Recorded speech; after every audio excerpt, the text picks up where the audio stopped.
I might be chilling in the sleep, but I feel like Biggie Smalls, give me the loot. People looking at me as I'm coming with the troops. You can see me as a boss, but I'm a general with some loot. I'm not a goof and I ain't kicking with no troops. I got a chick and she kicking with the group. I'm a pimp, I never been a simp, but I'm feeling like the sun, so eating like some shrimp. Catch me underneath the ocean, I be stroking with no lotion, make motion. I'm just playing like I'm so impotent, but I got 2 kids, so I'm not impotent. I'm all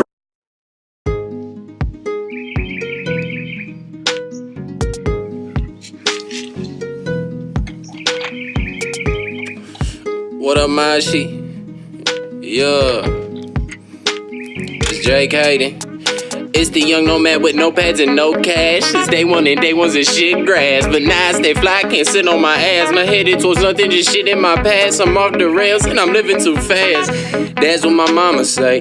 So you know just what I'ma say. Stick to goodbyes and the namaste. In the meantime, dog, I know I'm gonna be fine.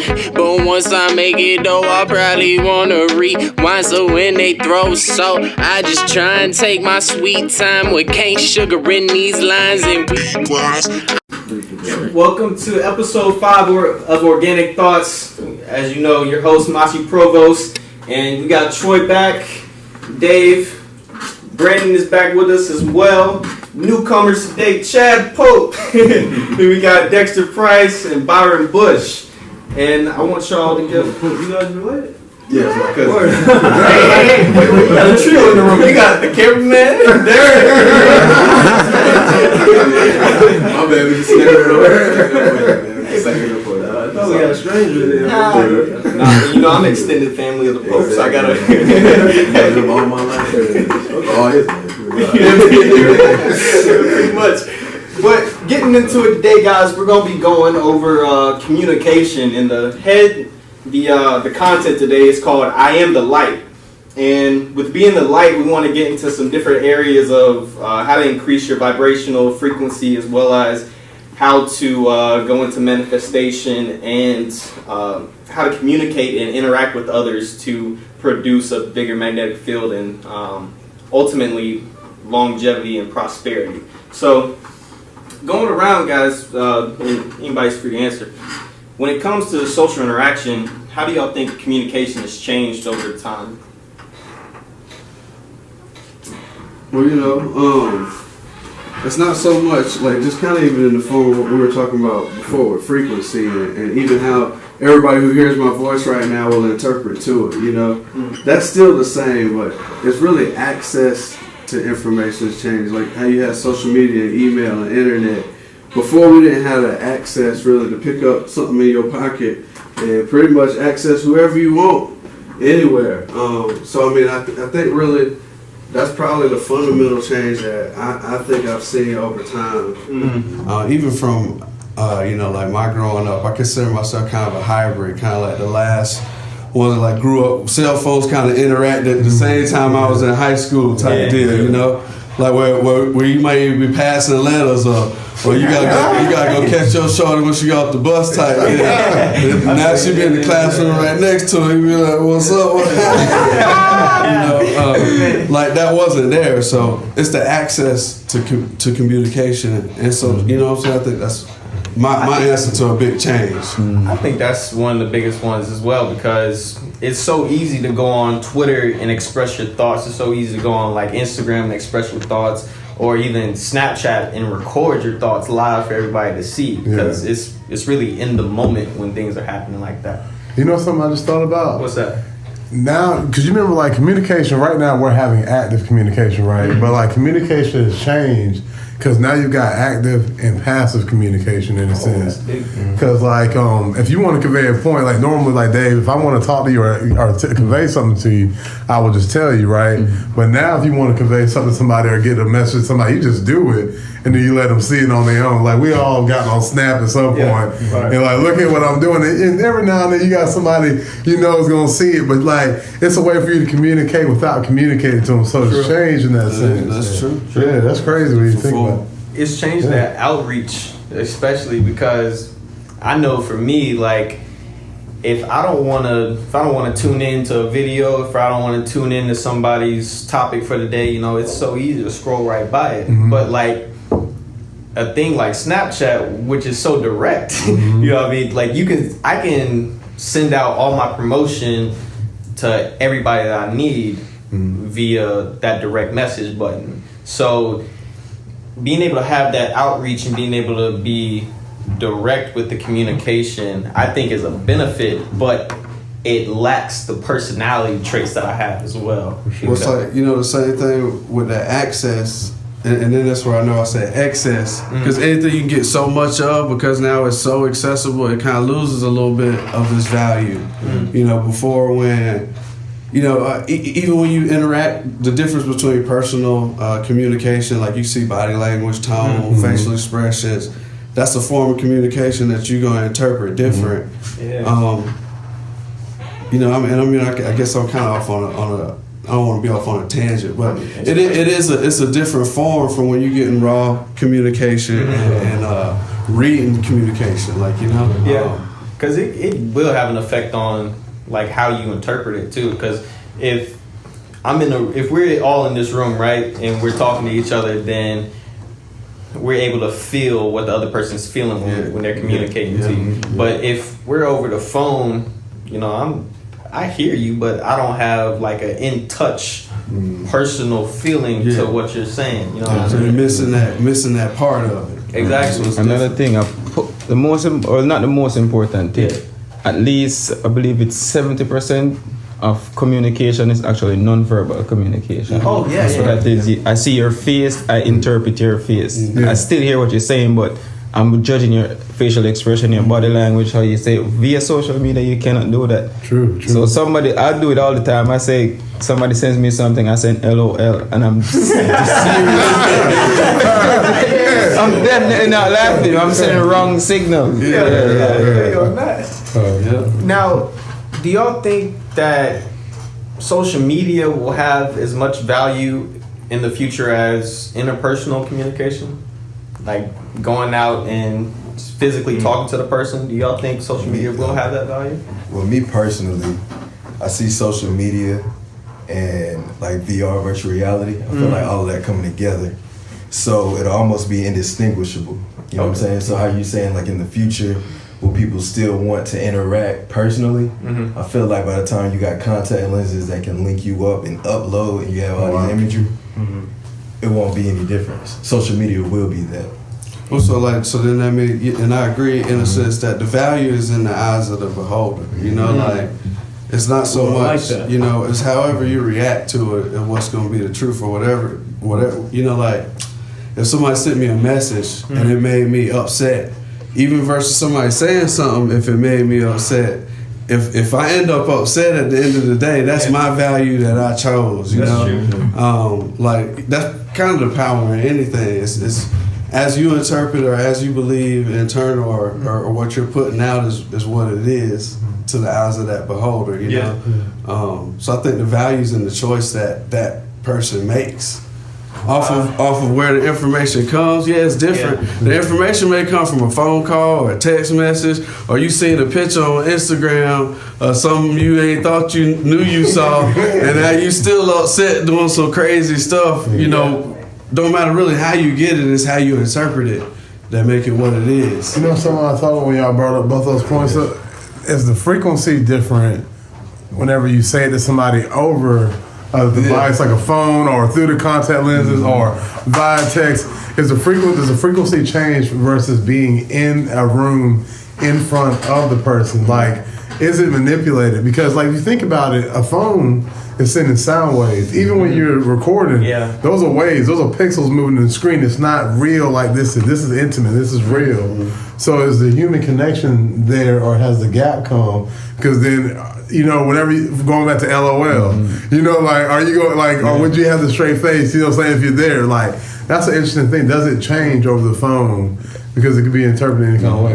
I definitely agree with that. I think communication nowadays is a lot more dangerous than it used to be. Kind of the example, you know, if let's say me and Byron got into it, you know, I could go and type nasty stuff on him on Facebook, and I know he'll see it because I can tag him, and then I can be passive about it. Whereas if back in the day, if we had an issue, normally I would come to him, we could talk the communication, nothing would be misconstrued, and you know, we could solve the problem. Whereas now everyone can just, if you're mad at someone or if you want someone to see something, you know, negative or positive, you can just kind of do it and keep them going, and then they might take it the wrong way. You know, I might say something like, "Oh, congratulations, man," and then like the way I type, you're like, "Is he really congratulating me, or is there, you know, ulterior motive?" And I feel like now with instant communication is dangerous now because so many signals get misread nowadays. That's real. And it's intent, man. It's like whatever your intent is, like what's your desired outcome. It's pretty much what, you know, even in the way we interpret the environment. If my intention, like I think you said earlier, our intention was to come here and put on the podcast and come together. It's already a higher vibration that our action is here to create that. Where some people are so saturated that they even losing the intent and lose a vision, and then it's all about how we're reacting to whatever we're engaging with right now. I feel that. Yeah, but the value of intent though kind of lowers with social media. Go into that real quick. Because I can't tell your intent, and your intent might not be the intent that I interpreted. Well, I think some people would argue emojis. Emojis are able to give the emotion for us in a sub-physical way. Do you think the emotion is there even when we lack the emojis, or do you think it's more prevalent when there are emojis involved? At the end of the day, it still goes back to intent at the end of the day. Because I could send an emoji, a smiley face, but I know that at the end of the day, the person on the other end would feel better seeing that. So I say it because of that, but my intention is, okay, that's fine, I'm just normal. I send a smiley face, but am I seriously being like smiling right now? That's what's crazy. We really don't know. Like, you know, like if I said, like I might send a text to somebody today with an intent to tell them this. Dude, I don't know what vibe they in or how they gonna receive that or how they even gonna feel what I just tried to feel through that message when they get it. Ain't no telling how they gonna really react to that. I don't know. And so, I just know my intention was good, and you know, God help the rest. You know what I'm saying? With that being said, like, you really got me thinking about something when you said it's all about how the person receives it, and at the end of the day, it's about how they choose to go with whatever information was presented to them. It's almost dangerous, right? Because we're presented with so much, right? You get notifications on your phone from Twitter, Instagram, Facebook, whatever else you got. And it's hard because it's almost like, I always envision your phone as a external hard drive version of your brain, right? So you got all these people that have access to your brain because immediately you get your phone vibrates, you look at it. If somebody says, "Dang, Chad looks dumb as hell today," right? You might be like, "Man, that's some dumb shit," but it was on your phone. And you thought that. So now it's like, you know what I'm saying? So subconscious programming. So with that being said, man, even with TV, it's almost like TV times 10. So how can you be sure that your thought, like you say, you're in control of your thoughts? It's almost like now your mind is being controlled more than ever by everybody. Everybody has access to it. Oh, well, I definitely agree with that. So it's hard. It takes a lot of discipline. I was going to say, you know, because there was a conference by Simon Sinek, and he was saying, you know, you get that dopamine feel where, you know, you send someone a text, and then like an hour later you get that text, oh, what they say. Whereas if I'm talking to you now, I get that effect now. It's clear, it's concise, whereas, you know, with our phones now and just everyone can reach you at any time, it's just that feeling of always got to pull out that phone, It might not be what you, it's like, man, I waited 2 hours and then they just said okay. I sit there and typed a paragraph, you know, whereas if I'm talking to you, in the end, the rich communication is going to be so much richer than me just sitting there waiting for a phone. So I definitely agree with you on that. I think going into what y'all both just said, so if you think about like words and the powers words have, right? So if you think about programming and how that's programming you to do a certain action, and then if you think about like cable and how they have programming, but also channels. So like we're channeling certain thoughts whenever we're in certain energies, whenever we're going through stuff on our phone. So that passive communication can makes us channel through our external hard drive, which is our brain on that phone, into different things. So energies we may not even be feeling are being put into us because we're so channeled into the Facebook, channeled into Snapchat, and those passive feelings are in there. So it has communication kind of taken away from our identity? Because think about it. Normally, before then, you'd engage with people, but after that, you were kind of channeled in to a greater energy until the next communication. But now we're always interconnected, and with every energy that exists on Earth, whatever we tune into at that moment we're immediately channeled into. So we're in tune with that at that moment, whether it's music that we're listening to at that second, because that's instantly accessible. Whether it's someone's Snapchat, whether it's someone's Facebook, you're like, man, like you might be doing something, and then somebody posts something offensive on Facebook, your whole energy messed up. You and then jacked up. You like, and I think the progressive, response is to understand that power is internal. Like if you want it to progress in really any way outside of getting the vision, but like separate it from everything external, like all that communication that we were just talking about, just separate it from all of that internally. Who you think you are and what you want to do, or even painting a box and thinking, what does it even look like or feel like, or whatever you're trying to create, what does that look like? And if you take that vibe and that feel and your actions are in that way, that's when the light is. I got a question. But it's intentional.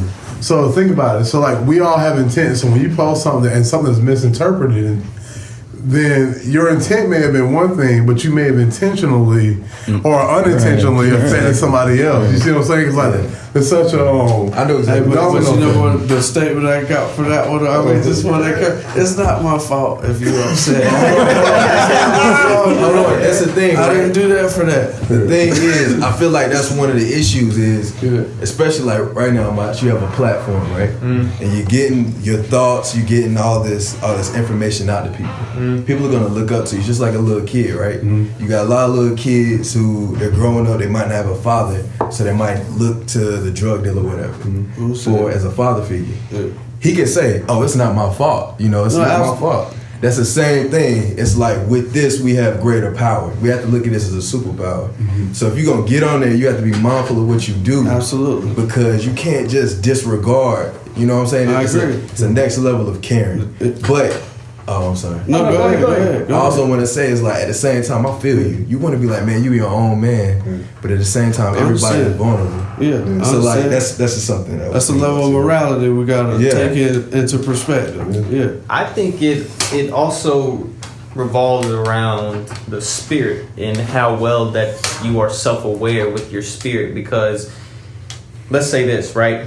If I'm a person who practices meditation and I'm honed in to my emotions, my feelings, and also how I could potentially react to situations, then I understand maybe both sides of the argument when somebody's presenting it to me on a social media platform. Like, let's say somebody went online and they were like, yo, this podcast is all right. Like, when you read all right, you think, damn, like, that ain't what I'm going for. I'm thinking this is great, this is phenomenal.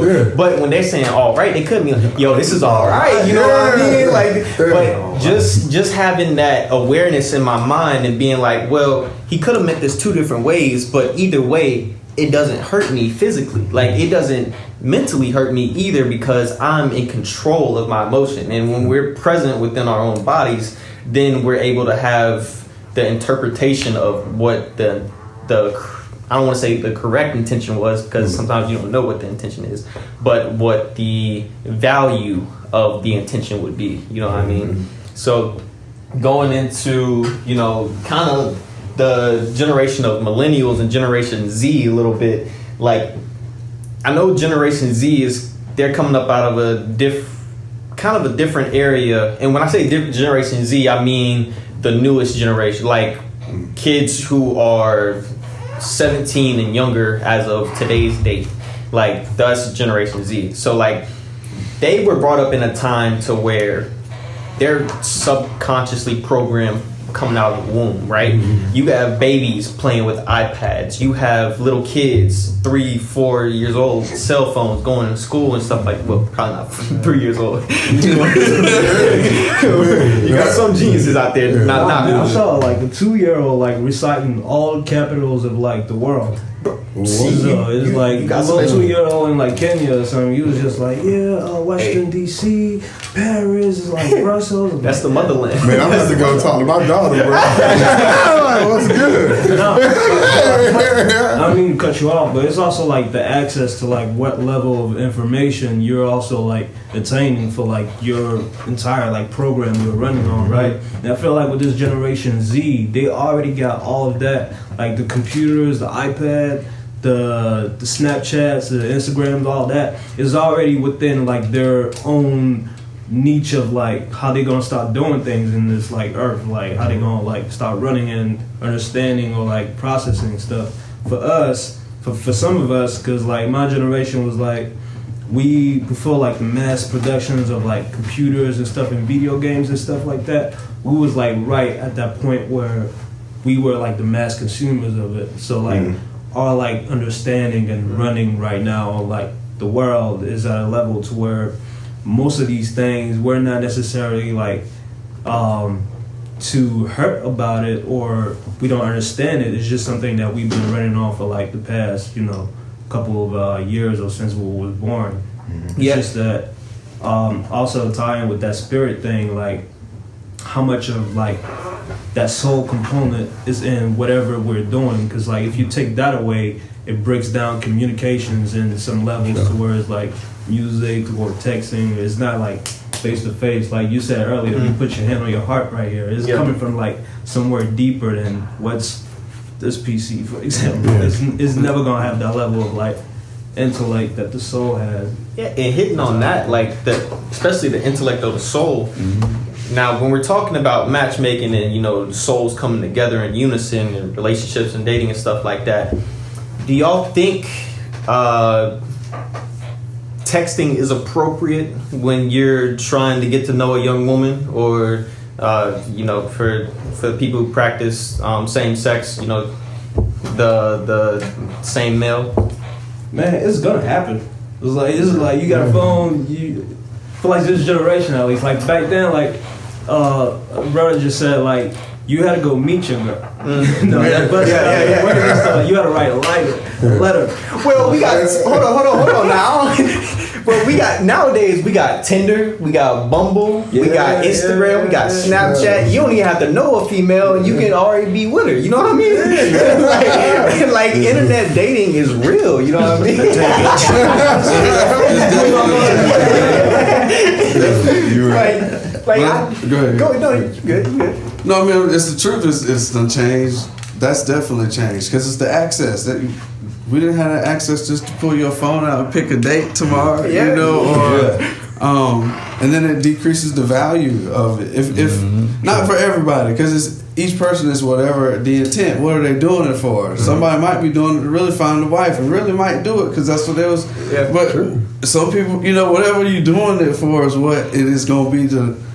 True. I definitely agree with that. Like, power to people that can do it. But for me, so let's say, for example, I go downtown, I go to a bar, I see a pretty lady, I'm like, hey, what's good? And then, like, she kind of blows me off. I'm like, well, dang, I mean, I know I ain't got no game, but it's like that. But then in reality, when I turn around and look and I just kind of watch, I realize it's not that she don't want to talk to me, it's that she doesn't know how to talk to me. She's so used to always being on the phone. When I actually approach her, she doesn't know how to talk to me, So instantly she start get defensive.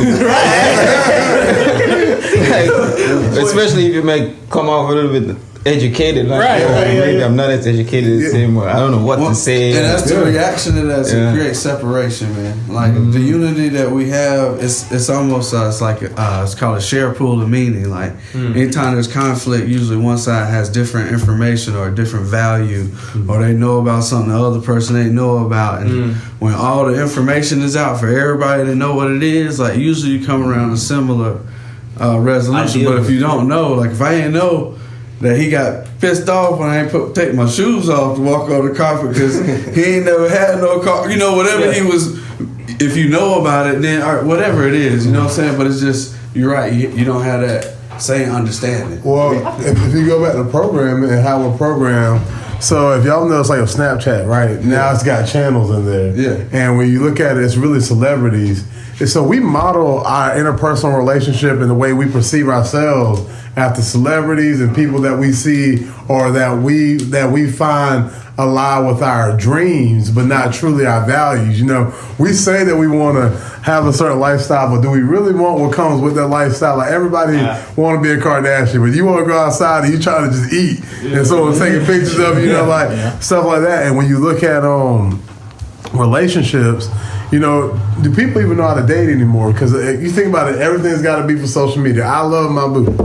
You know, like, we out on a date, like, blah, blah, blah. Like, you know, and rather than just loving, like, just, you know what I'm saying? Like, Byron, you say something all the time. Authenticity is undeniable. And then going back to what you say, Dave, talking about intent. So, are you intentionally being authentic, or are you putting on a performance in a sense and making sure it looks good for the book or the gram or whatever it is? Taking more pictures of food, and I didn't even get a single picture. That raises another question, right? I kind of want to rewind just a little bit. How we said Tinder, you got all, you know, POF. I know Martin used it at one point when he was in Texas. Oh, what's POF? I think it was something like back in the past. I saw it on Google. You know what it is? I was just naming stuff that wasn't came to my mind. But like, my question is, right? Like, honest question, hopefully I ain't putting nobody on blast. How many times do you use that to actually find a girlfriend, or like versus finding somebody you're just trying to sleep with? Hey, I'm a practicing member of Tinder dating club. You know what I mean? Like, I will say I could be an advocate and probably paid on a commercial for Tinder. Because I mean, the situation was like I met my girl in person, right? The first time I was a waiter. I was delivering food to her table, and I was like, I saw her. I was like, damn, where you come from? Like, I ain't never seen her. He came and see me after that. He was like, yo, Troy, man, you see that girl sitting there? I was like, Troy, this girl is bad, bro. Like, she is not from Aiken. You know what comes out of Aiken. She is not from Aiken. And I love the Aiken women, you know what I mean? But like, it took us a minute to get to that talking phase, right? Because I was working, she would come in to come get a drink, come eat with a friend or something like that, and I didn't take the step because, you know, I'm in my work clothes, there are people around, I gotta serve tables. I'm not gonna just be like, hey, what's up with you? How you doing? Like, what you doing after this? Because essentially it might affect me politically, being in the type of establishment that I was working in. So I was very hesitant to do that. But once I got to, I was just like, man, let me download Tinder real quick just to see if I can find this girl, man. And lo and behold, I opened up Tinder, and no joke, she's the first one to pop up. What? No joke. So like, I'm thinking to myself, I'm like, damn, bro, like, What's that AI? yes,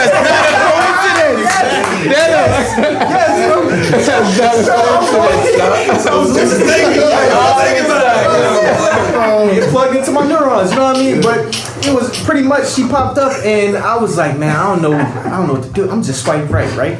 So I swipe right, and then all of a sudden, match right there on the spot. So I'm just like, hey, it is what it is. I mean, she sent me the address. She sent me to the wrong house at first, but you know, that's just water under the bridge by now. But I know what you're saying though, just not cut you off. But the intent though, like, we're also the generation where it's like using that. So my girlfriend, I met her through like Tinder, but we had already like met each other. Oh, snap, we Tinder. We had already met each other like before, and I didn't even realize. But she was like, "Yeah, I already met you at work. I know who you are." I'm like, "How? I just saw you on Tinder." It's like first time. So it's like, but we still have that like organic connection no matter what. Yeah. So the important thing is like coming back to like knowing yourself, because you said like, what are you doing on Tinder? Are you there to like find somebody? Yeah, or are you there just to like smash? Yeah. So where are you coming from with it? You're still like your own, depending on like how your life is running. If you're in the control seat of your life, you know what you're doing out here. So directly, even if we match on Tinder, I don't really care. I really want to like have this connection with you. So we went through like the regular, normal relationship you will have with a a man and a woman, or a man, woman. The normal thing we do, go on dates and all that, without like having that soul thing fade away. And one thing I will say is, like, when it came to my girl and I and our relationship, when we went on a date, right? She would always leave her phone in the car, or she turned her phone off. And that was big to me because I had never met a girl who would unselfishly give me all of her time, right?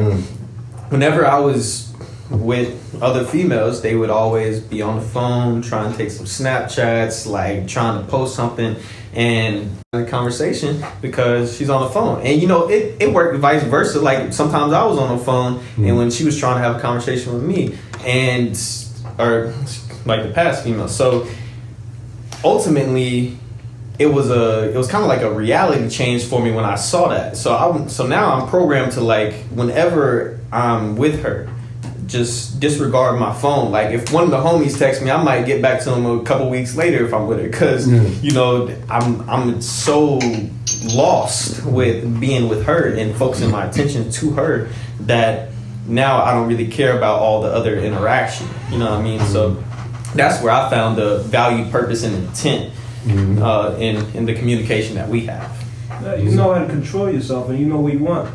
True. So like, it's always gonna come down to like, see, I got these files right here, right? It's like everything, like our ancestors today, they documented and everything.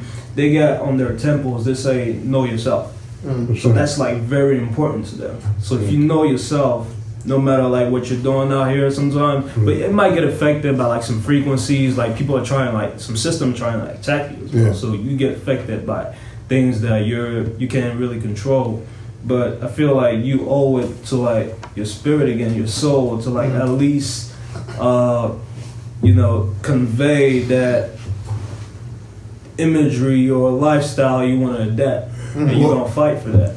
Well, do you know something that as you were talking, Troy, what I just thought about is, you remember it used to be like a soul plane and then like a spiritual, a soul plane, like a flesh plane. Like in the sense of like, you've got a soul and you operate in that realm, but then you got the worldly realm that we operate in. But now we got a virtual realm added to that. So you got virtual, your flesh, and then you got your soul.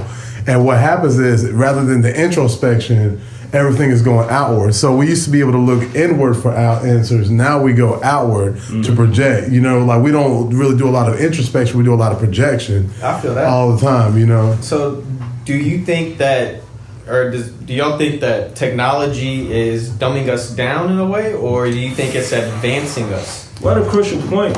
So Dave like said something the other day that was like so important. Is like we're at a bridge to like really decide on how things are gonna be running really bad. Me and cutting nobody off. It's a unique situation because I always go back into the eyes of the beholder. Like it could be very good for someone to have access to information to achieve an objective. You know, at the same time, because we're so saturated, it could be a risk that you lose your vision because you know you only got so much space you can deal with, you know, and if you're trying to bring in something new or something progressive, something got to move out. If all your dream was moved out for this access to everything else that come in, and now it's just having that vision, like action without vision, you're just kind of passing time away. Well, check it out. Are we dumbed down or numbed down? Like, you know what I'm saying? Yeah, that's like what it is. We get numb, but not dumb. Okay. That's right. Yeah. That's a good way to say it. Yeah, that's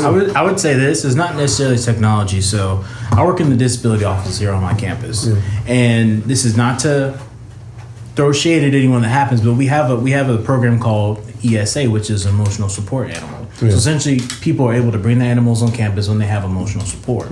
But one thing that I've been talking to people about is, I understand why you need that, but when you need someone to talk to or you want to work on your communication skills, you can talk to your dog all day, but your dog's not going to talk back. For sure, And I feel like now that schools are doing that, like I understand why, but I feel like it's hurting people communication-wise. Instead of going to like a guidance counselor or looking for a best friend to talk to, now they just talk to, talk to Fluffy over in the corner, and Fluffy he'll come hug with you, but you're not getting that rich communication that you would get from talking to another. It's almost like it's unnatural in a way because we were born in our mother's hands basically, and we're intimately connected. Our mom talking to us, so that's natural. Yeah. So when we leave from the natural state and go to a natural state, when we try to seek social intimacy outside of rich communication, like it's going to affect us. But are we knowing that it's affecting us? We might think it's the right thing we're doing at the time. So I was just gonna say there's like talk like in the future or whatever. There's gonna be like this. Let's just say in the future, there's this ability to plant information into our head. So like if you need to learn how to do open heart surgery, put that information in your head, you're good, right? Yeah. But the problem with that is like there's gonna be so many doctors, so many lawyers, so many whatever. But the issue is, well, the true value in a person is their passion within, their empathy within with that knowledge. You know what I'm saying? So it's like you're talking about numbing us down. The very important person to hire in that situation is the person that has passion, that has empathy, that can connect with that person. If you're a veterinarian, you want to connect with that animal. You don't want to just be able to like stitch his leg up. You know what I'm saying? So like that's empathy and just being able to connect on a level to like understand who a person is and understand why you're doing this. I feel that because that's one of the potential problems with AI, and especially with AI being implemented into the police force, right? Because a police officer, even though a good amount of them have been involved in police brutality, and there are good police out there though, a police officer is supposed to be able to judge a situation from a psychological aspect and then approach it to try to ease the situation, right? Try to provide compassion, understanding, and good intent and goodwill nature behind it. But if AI is ever put into the picture, AI is going off of strictly logical understanding. Did you commit the crime or did you not commit the crime? And if you did commit the crime, it's not asking why. It's strictly taking you to jail. It's strictly doing what it is programmed. So that kind of goes into people and us going like growing with the flow of technology. We are continuously being programmed to accept whatever the new technology is in order for us to be up to date. It's essentially like when iPhone comes out with a new iPhone, it's essentially the humans update to quicker speed. If you think about it, like with the first iPhone, you physically had to text. By iPhone 6, it's prejudging what you want to say automatically on the screen. It's programming your thoughts for you so that you don't have to think any longer. And I think that's gonna really hurt people in society who are not self-aware, because if you're not able to think for yourself and judge interactions around you, then that's gonna put kind of like a hinge on some of the crossroads that you're gonna come to. No, I mean I'm flowing with you, man. It's our environment really is not conducive for progress. Like even if you think about people and all of our collective ability to create. Most times when someone even throws out a grand idea or a big creation, usually you hear, man, you can't do that, be realistic, or that ain't do it. Where you get shot at 100,000 times your idea out just from taking it on from everybody else, you know. And the only way to, you know, I see that's the environment we're living in. It's not for us to be. That's why it's important for us to do this, because you literally can, man. If you create a vision and your actions and intentions are in that way, and like we do it in the same way as we all eat, breathe, and sleep. Yeah. Like everybody get hungry and they move and find their way to get something to eat. It's not to take away from all the complexities to it, but it's to make it simple as if you really do have a vision, you paint your vision and you got an action plan to get it, and your intentions are in that way, and you execute those actions. We can create anything. Exactly. You know? Well, going on. Well, your original question, right? Your original question was no. You were still good. I love what you just presented. But I got caught up on how you were saying is it dumbing us down? The first thing that came to mind was Android software versus iOS, right? Most people are going to say that Apple is the best software. Most people would say that, right? Right. When actually, I mean, I'm pretty sure you know Android is actually the better software. But people like Apple because it's easy. It's also a social. This may get an argument started in the comments. That's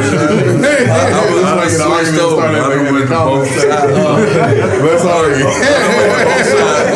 No, I'm forever saying as far as a social device, Apple has it all the way. But as far as actually being able to fully utilize the computing power in which you're paying thousands of dollars for, Apple is blatantly saying, no, you can't access that. You have to access what we want. That's true. Versus what Galaxy gives you. So I can get on here, get any type of app, and I can pretty much create it in a way to where I could communicate effortlessly to somebody with an iPhone. True. But people with iPhone don't even have the mentality of trying to communicate with somebody who has a green bubble. You can literally put iOS on your Android and make it look like an Apple phone. Exactly. So with that being said, exactly. With that being said, it's a whole world of technology that Apple users don't even understand, which shows you there's a group of people who are going forward with this new, more powerful technology and still don't know how to use it. So when you ask yourself, well, see, mine's and that's a very good perspective. Yeah. And then it's also like as the eyes of my beholder. The reason I fell over every Droid phone I had, about 3 in a row, something ended up messing up on the phone, you know. Yeah. So then I went over to Apple and ain't nothing mess up. But never did I know that information that I could go and get a Droid and make it an Apple, and then as long as I don't work right, I'll be straight. Exactly. But, no, that's Right, and kind of building off what you said is, Samsung has those new earbuds now to where it translates instantly over like 41 different languages. Oh wow! So is it that that brings up the question? Does that take away from the people who? I know, right?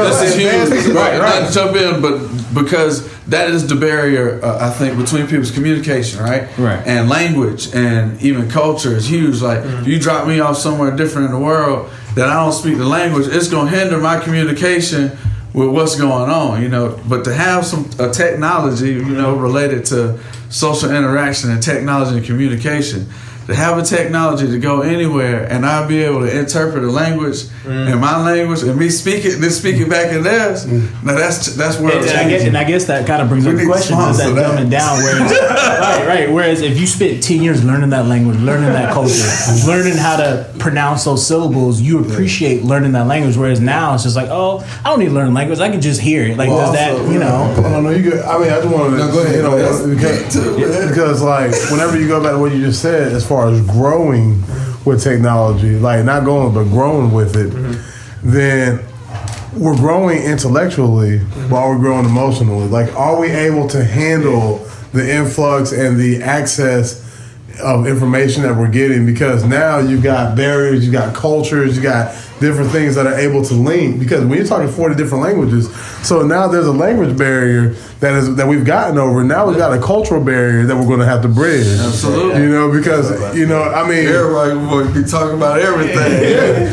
But don't let the power go out. Well, so think about in America, right? When somebody says, "How are you?" in America, they're just saying, "How you doing?" and they're really walking off. If you go over to Africa, like especially like any country, and you ask, "How are you?" they really care how you're doing. They are truly intending on having a conversation. Yeah. So if you go over to like China or in any country, different countries have different cultural norms, and from a sociological perspective. So going back to the Apple versus Android users, like you have people that are, pun intended, in their bubble. You know what I'm saying? And their bubble is all they know.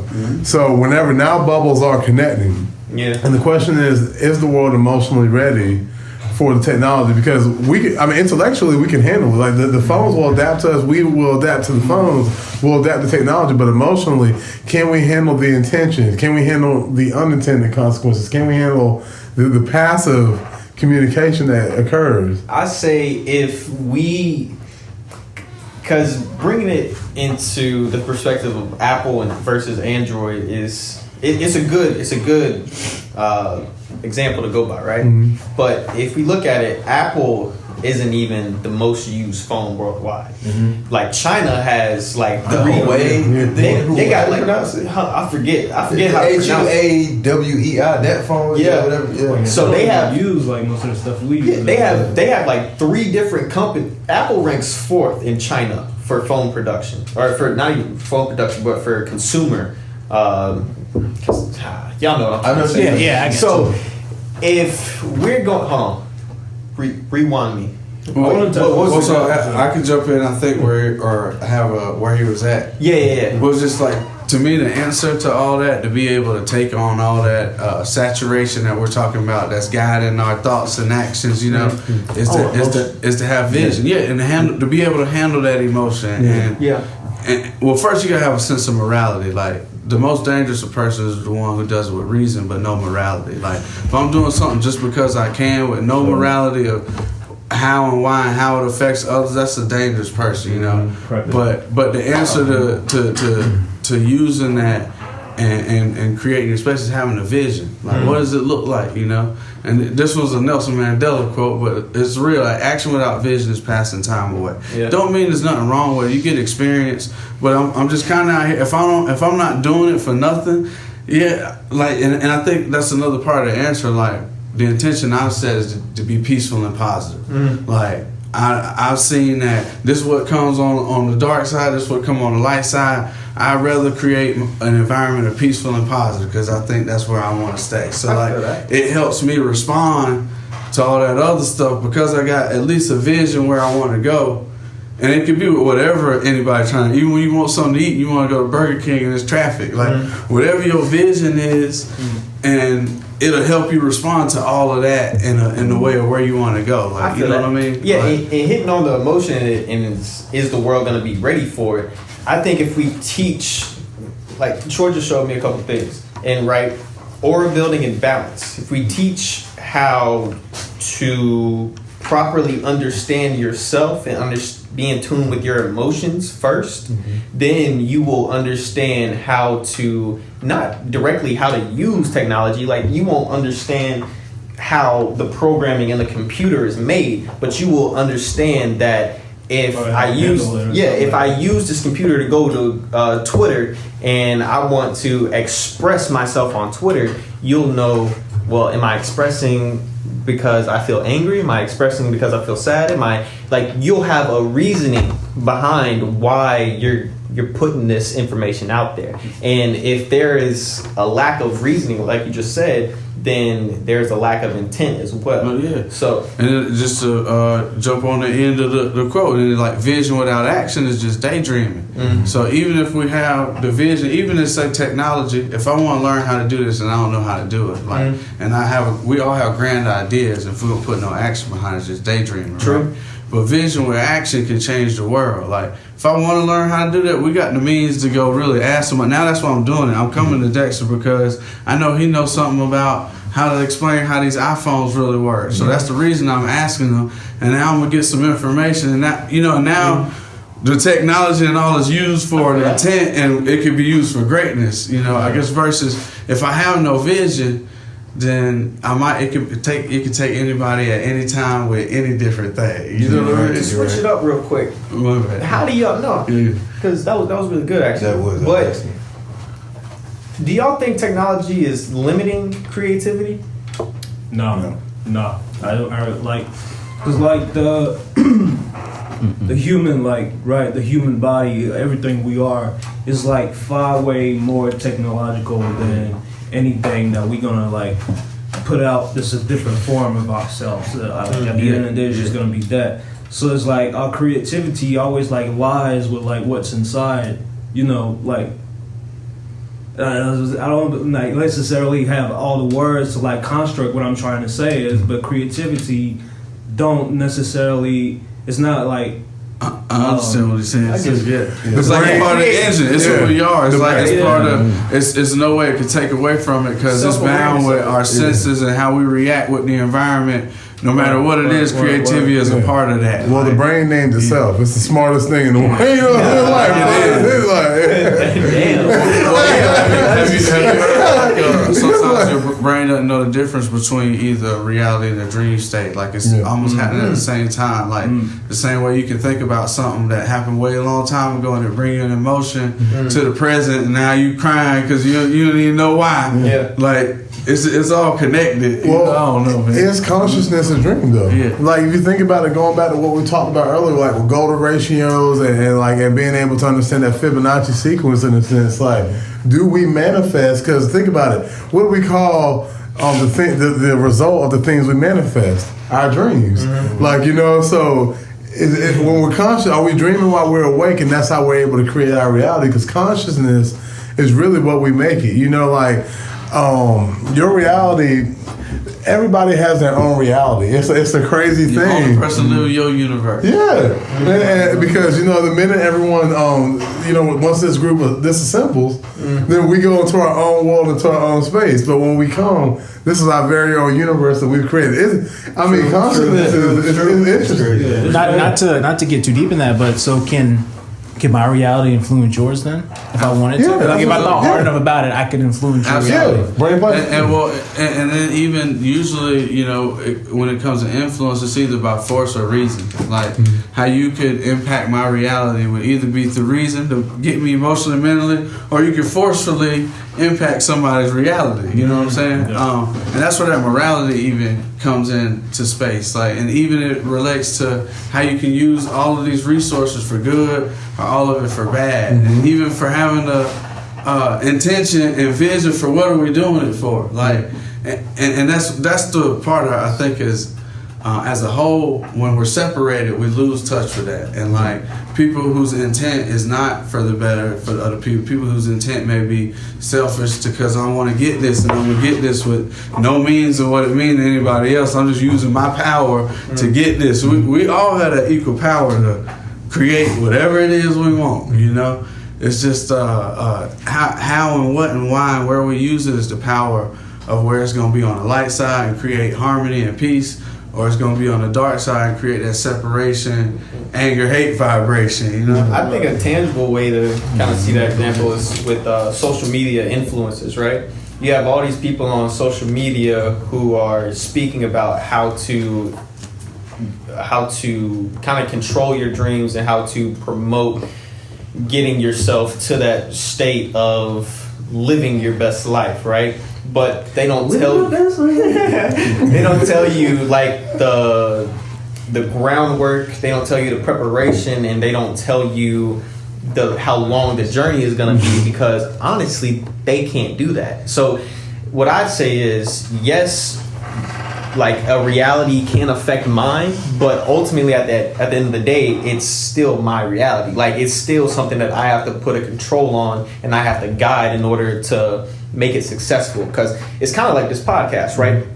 Me, Troy, and homeboy John, we were sitting downtown Aiken one day and we were just saying like, everything in Aiken is the same. There's nothing new. There's nobody talking about higher level of thinking. Like everybody just wants to be stuck and stay here.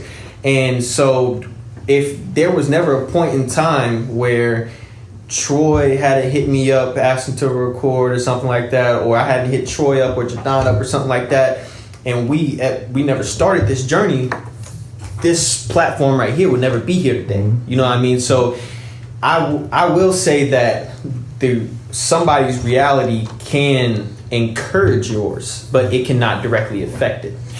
Because that's only your choice, I guess. Because for example, I think that all realities affect one another because we are a part of we're part of a universal consciousness in a sense, and a universal existence. So think about it. If I meet a girl today, right? I leave and I meet somebody and I start dating them, right? And that girl's off the market. We have a family, whatever. That is to change the world for the rest of the world, because that person could have met somebody else, that could have created somebody else, that could have created somebody else, and down the road, we are all, because everything in life is by chance. And then if you think about like alternate realities, also because think about it, every decision you make has a domino effect, and it changes the outcome. Because think about it, if one person, for example, would have come sick today, and like everybody in here would have got the flu. Yes, we would have gone on to our own reality. That's a good example, though, because I think we all are leaders, right? In the way, if I say leadership is influence, we all influence the environment. Like when everybody stepped in here, we collectively right now are creating this space. You know, like that's where we all are connected, and it's understanding that equal power. Like we all have our journeys. Everybody got a journey. Everybody's story matters. You know what I'm saying? Sure. It's understanding that the power of right now is in anybody's to take. Like, and then the action makes the truth. Like we could right now set a vibration out that, man, we're gonna come together on set or whatever it is we want to do, and we ready to break. And if we go execute the action with that intention, it is. And I am. You know? Dude, I mean, like they say like you can have your projections, like your visions and all that. But at the end of the day, if you want them to like manifest in like real physical like existence, you got to go out there and actually play God. Yeah, you got to be God and like manifest it. Yeah, not playing God. You're just a natural existence. You gonna move to. If I move these, it's not sitting where it was because the action that happened to move it. It's also like understanding like where we at as well. Like even this like where we're standing on. Like what is Earth and what's like is possible on Earth. In your dream, you can like fly sometimes, but that doesn't necessarily mean that when you wake up the next day, you better start flying out here. And also, somebody said something about identifying your dream with like your reality out here. There's also like it's this whole thing about the multiverse, like consciousness just like holding everything together, and it's like interconnected, intertwined, and all that together. So it's like important to realize that some things are just like connected through some frequencies that we may not like visually see or yet have the intellect to understand here. But there's always going to be a component that ties us to everything else. So technology, even we molded it and fashioned it from like Earth. Earth like grew us out of like the technology, and people gonna say God this, and it's like I don't know. Go ahead. I want to share something cool with y'all. So, like, about what was that, a month and a half, 2 months ago, I had to get my heart stopped. So, like, I physically died before. I've got AFib, and essentially, like, my heartbeat is irregular at times, and certain things trigger it. So, first happened in October, then in January, I had to go, and they had to stop my heart and then reset it and bring it back to life, or bring it back to life. So in this experience, I'm gonna share this with y'all, because there is like there is a soul. Like we all have a soul, but we are all connected to God. Like in a way, we're all gods ourselves because we are all connected to this being. So check it out. So they did the ketamine and the fentanyl thing, put you out or whatever. And as my body started shutting down, I felt shaking, all that other stuff. But then everything stopped. And when everything stopped, I was still here, but it wasn't like, oh, you know how they say you may see a white light or you see heaven or all your family members, all this other stuff. No, it was like a connectedness with everything, and you're aware, but you're not mentally aware as in a thought like I'm aware, but you're aware because you know you're here. So think about like air, right? You can't see air, you can't feel air, you can't taste air, but you know air is there. That's how we breathe, right? Your soul is the same way. It's in you, and this is a meat suit. Like every feeling, every fleshly thing we feel, this is nothing but a meat suit. But the air that fills us up, our soul, is what drives us. So you can't see a soul, you can't feel a soul, but you know a soul's there because you're here. You know what I'm saying? And we're all connected. So because you think about air goes into space. Air what gives us life, that would allow, because without air we die, right?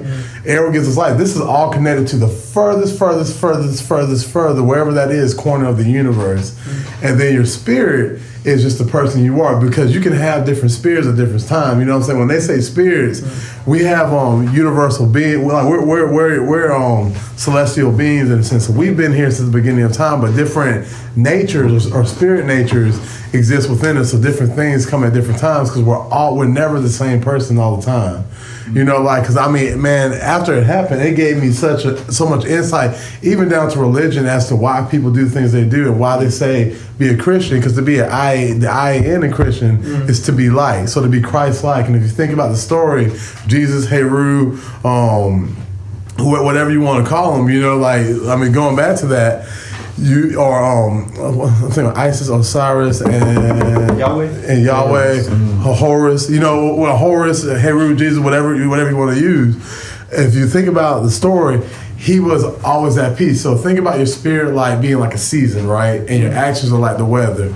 No matter the season, weather's going to happen, but you get to decide your weather. Like, even if it's cold, you expect a snowstorm in the cold. You expect a hurricane in the summer. But how you react to things is what defines your spirit. You know what I'm saying? So if you see somebody with a calm spirit, everybody with a calm spirit, they may have not always had a calm spirit, but to be Christ-like is to choose to be like that. You know what I'm saying? But at the end of the day, we all have a soul, so like different religions, they're all saying the same thing, but what it is that's a behavior modification in a sense. And it's a guide to say to be like this, and this is how you should govern yourself. But whatever you think about, going back to the connectivity, the influence, plasticity, that's why we do connect, because somehow this universal soul, kind of like making an iPhone, created a being, it decided I am, and then therefore we are, create, like atoms started to be created, like that's why we're matter, because we started building up, and it's interesting because we always upgrade like iPhones in a sense, but then we downgraded because in Kemet we had it, we had it going on, it was popping. And then we got so smart, and then things happen, and then middle pass, all the other all the things that transpired up until today, but that we're coming back around. The thing about it is, and I'm trying to make sure I tie it back in, that connectivity, are we emotional and intelligent? Because going back into cultures, are we, as those bubbles connect, what other cultures are we bringing in? What other ideas that may influence us are going to come in? Because anyone can be influenced by anything. The world is interesting, man. Sorry to go off on a tangent. That's why it's important to understand exactly what you're saying in terms of space. You cannot separate space. Space is connected. Air is connected. If I close a door at the front, the door here jerks, but you don't see when the door moves because the space is connected. Just like you saying we have a soul. The soul is connected, right? Our body itself is just a house, housing our soul. For sure. So you really and truly cannot die. You kill the body, but the soul lives on. So now you say that, I say, wow, because that's how I think about it. We walking around in houses with our soul inside. With that being said, it's an idea that I would love to, get you guys' perspective on. It's something I've always been thinking about, right? So we were talking about intent, we're talking about technology, we're talking about the soul, all of that, right? So I don't know if Ray Kurzweil is still the head of Google or not.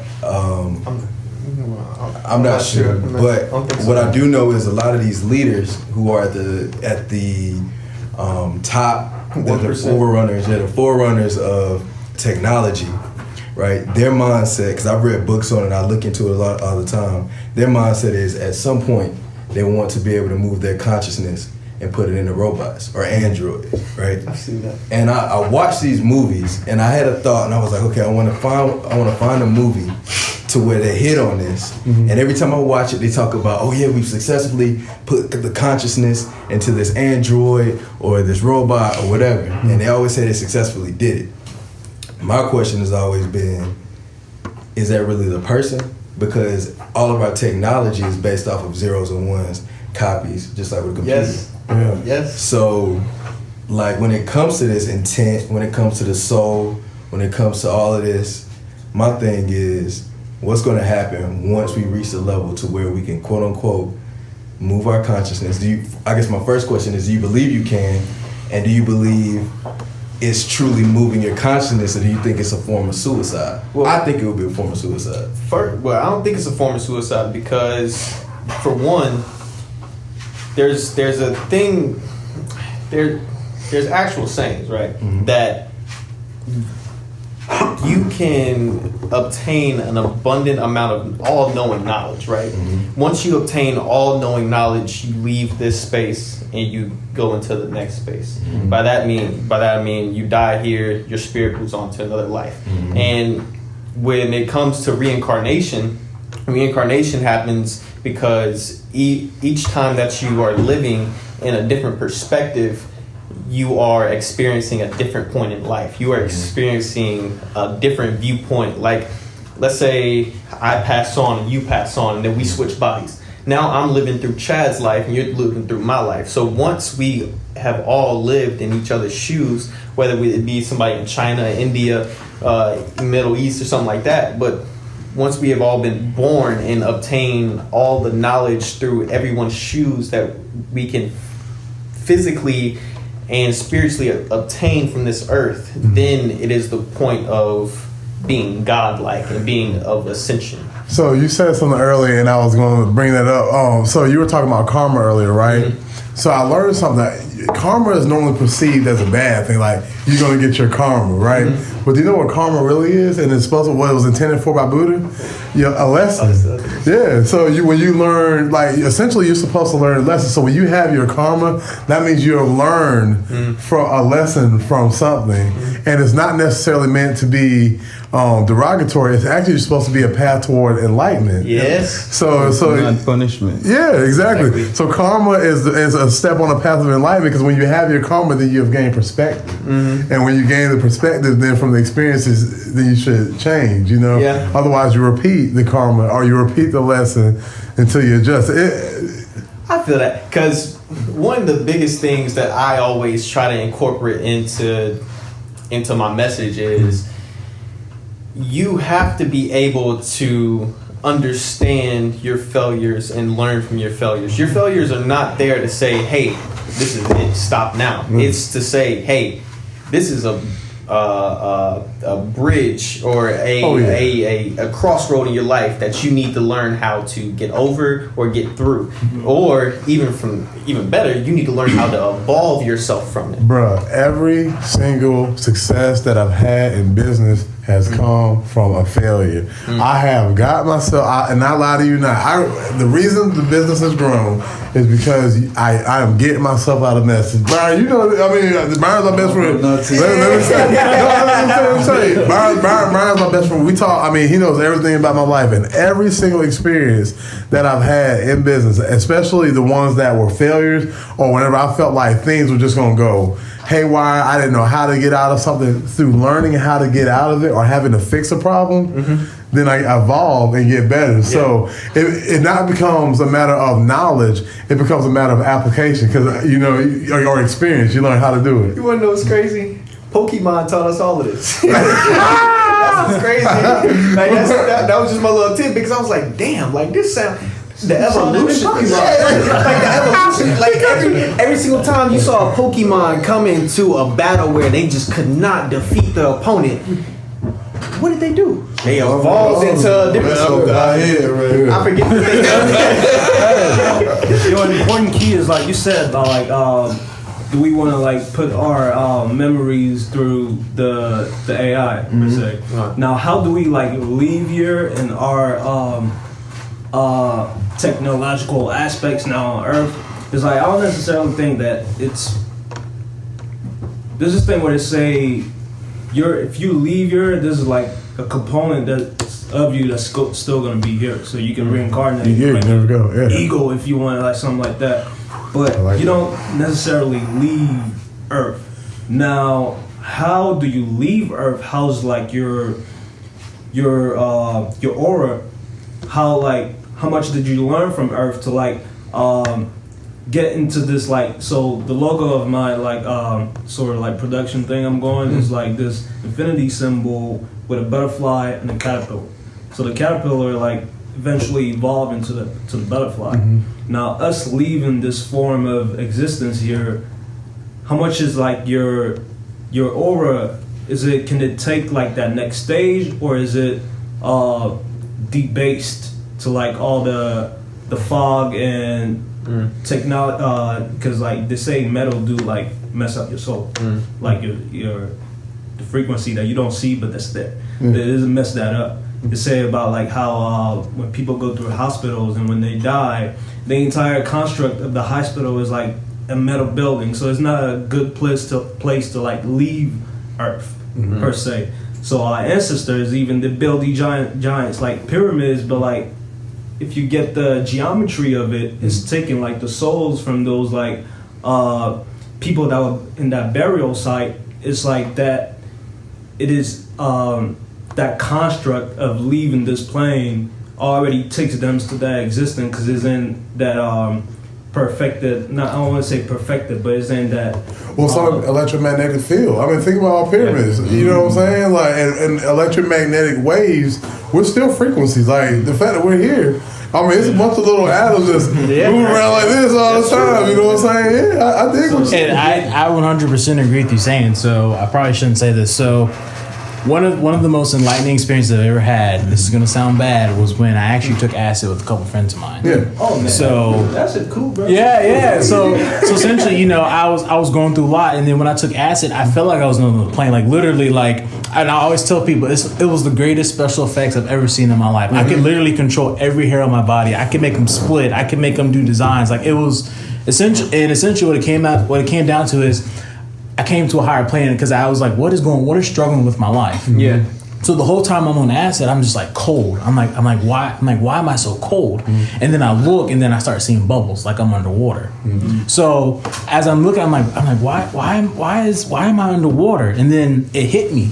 It's because I'm under pressure. I'm under stress. I'm drowning from not being able to live my best life. So even when I thought negative thoughts, I could see little black clouds of smoke and things like that. So I mean, I'm not telling you go out and do acid, but what I'm saying is by doing that, it put me on a higher spiritual level. Like it almost felt like, it was almost felt like being in my body for the first time, going outside. Like I could actually feel my skin. I know that sounds weird, but it was just like that was one of the great experiences of my life. Now, granted, I can admit that.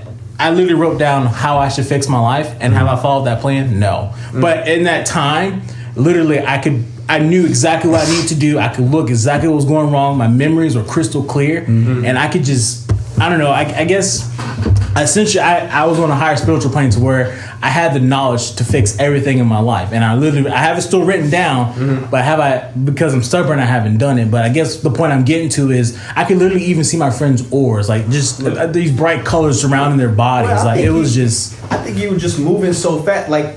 Right, everything that you were doing in that moment was something like, oh yes, I finally see the answer to this, finally see the answer to this, finally see the answer to this. But like when you slow down, now you get back into that real life aspect, it takes time to actually accomplish each of the things that you've written down. It's kind of like a vision board, right? Right. You have a vision board that you set for yourself so you can be good for, let's say you want to do it for 15 years. But you set it for 15 years because you understand that each of these points are going to take time to accomplish, you know? Yeah.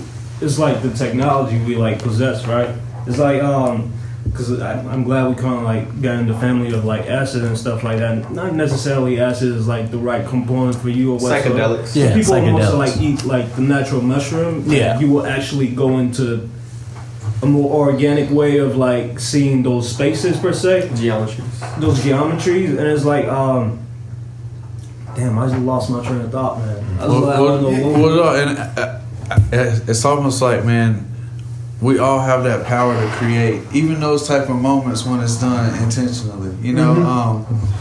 Even if it is learning even how to have that self-control, you know. And I think it does always come to vision, but like if I wanted to have an enlightened experience, there's ways for me to meditate and even come with internal, because that's the intention and reason of why I'm doing it, and then create a whole different reality and aura about it if that's what we want to do. And I almost feel like it's really crazy, even how we're talking about technology, or even if you think about time. And I always say actions make the truth. Like you can have different perceptions on an action, like, and it'd be a different reality for all of us for how we perceive whatever it was. But whoever executed that action, whatever intention that was in, I feel like made the truth, right, of what it was. And we're here due to a bunch of actions that's done happened before, right now, that created all of this reality we got, I feel that. And it's just like taking the power of our choice in that. And that's what it is, like the same way you could be in a crowd of people, somebody stand up and say excited, or you think about some Chris Tucker, say like, hey, you hear us, Obama in the building, and then everybody get excited, and everybody to the left, because I need to get the people up out of there. And then what's the reality? Ain't nobody in the building no more. You know, like whatever. It's just, and it's the same thing that like it happens. People who do it, even with no morality, how it really works. Or somebody tells somebody something, and then they believe that's what it is, and then now that's the vibration, the feeling that they doing it in, and now that's really the truth of what it is. You know, like we all have that ability at any moment to really set out whatever that truth and magic and got the means now. If you think on the technology, and I almost feel like at the beginning of times it was on that more natural soul, like, you know, we got these bodies and these flesh and all this principles and everything that come with this environment that lead us to either be on like a my pleasure or my purpose, like a spirit, or am I gonna do what's gonna please my spirit, or what's gonna please what I feel good doing, whatever that is, you know, like I don't know, but like I really do believe, man, it's kind of what we're doing right now, like how we all we're connected, how we are creating a podcast through our intention to do it. Hopefully, wherever you are, whoever you're, hopefully be blessed. Thank God and thank you. Be blessed and be safe. That's some real juice going out. You know, like I appreciate y'all, and that's used through social media. You know, catch me at Bright Boat Entertainment. Real quick, so before you start, and I don't want to jump the gun, so I just want to just kind of put that out there where there is, as far as spirituality, there's a question I have about music, but just whenever you get to that point. No, you start it now. You want to start it now? Okay, so what's up? I know you guys are music, and we've talked about frequency and spirituality.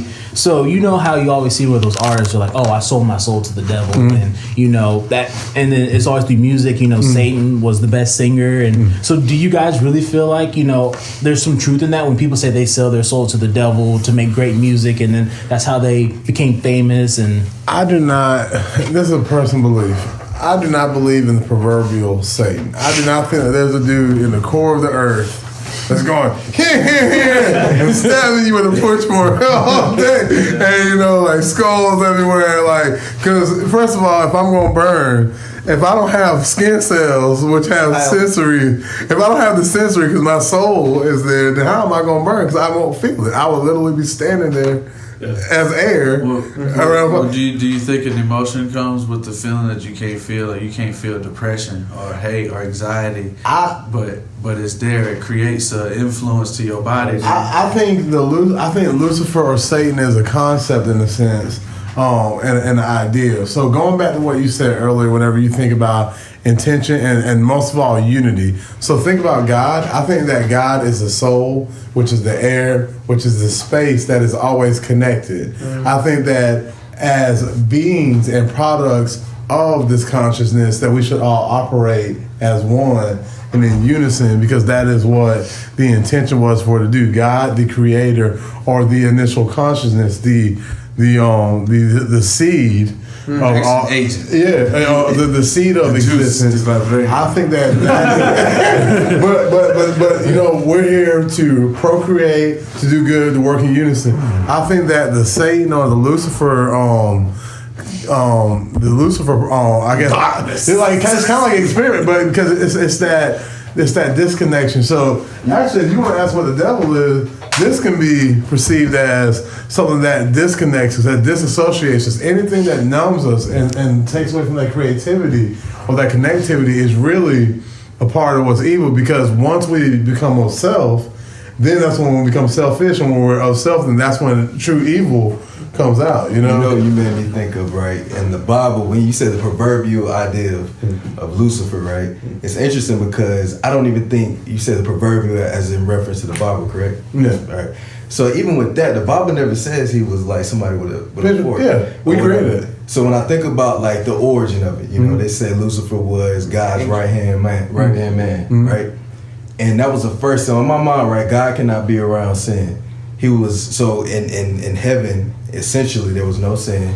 It was God and Lucifer and the rest of the angels, essentially. And Lucifer was, I think the first sin, because I was thinking about this last week, the first sin was separation from God, and he left. So when you say that, I agree, because in a sense, man, like it's almost like God cannot be with sin. Somehow sin creeped in and it formed itself in the way of separation. Well, sin is selfishness. Exactly. Yeah. And everything else, I guess everything else is derived from selfishness. Yeah. Because when you honestly start to think about somebody other than yourself, you know what I'm saying? If I can't punch you in the face if I really care about you and I think about how it's going to hurt you, you know what I'm saying? I don't know if that's a good example. I suck with examples, but we're connected.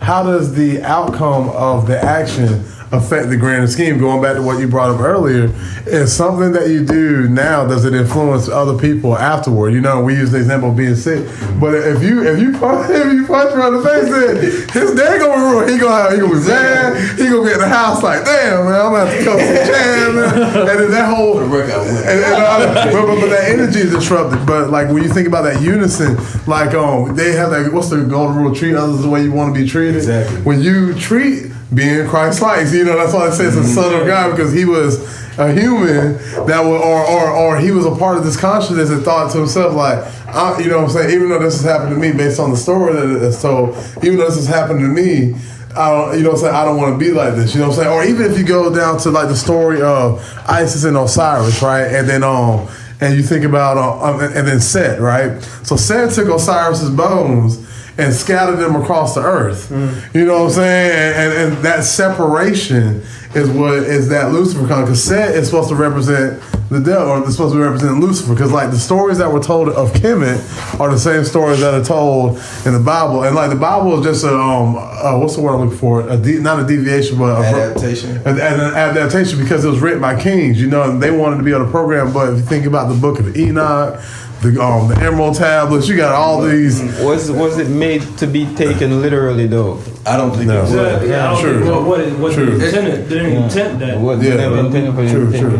Most people like took it like literally. So now they got that consciousness of like God is really a man behind like sitting back there with a pitchfork. That's the part of the whole Jedi mind trick to it all, man. It's crazy how you even talk about a third realm. If we talk about how it's social media and how we got so dependent now on this technology of things that we have in our natural power to do, for us to come together and really bond on a level that we couldn't over using social media or technology, you know.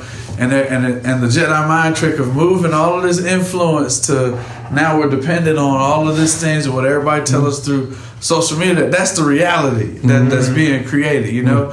And then it's almost like we feel lost without it. Like if things were to shut down, if people, if the internet, we had an internet blackout for 48 hours, like you know, some people wouldn't know how to act. Versus knowing even before all of that was not our power that we have. That's crazy. Like this is kind of a fruit of all of our greatness, but it's crazy. That's why I say it's like a Jedi mind trick. It's almost like how I say there's two sides of every spectrum, like, and it's almost like we done been through that first phase, and now we almost like back on this other phase, but on a different side of the vibration, you know. And it's, you know, it's the only thing we truly own, man, is our present choice. Like that's yours. No, all this stuff I thought I owned, man, it could be taken out of stuff and stole. Like you know, man, the only thing that's really mine is you know, and that's the part of like having the leadership and these type of interactions so that we can spread the influence of light, and instead of somebody telling somebody what they can't do, tell them that they can, and to use these resources to do that. As a matter of fact, I want to help you use these resources so we can go be the light to create, you know, turn it back into the light of the show. That's where it's at, man. That's the intention. Our intention of being here was to do this, that's what it is, man. That's what we got to do. I'm personally going back to your question, like with the music, with the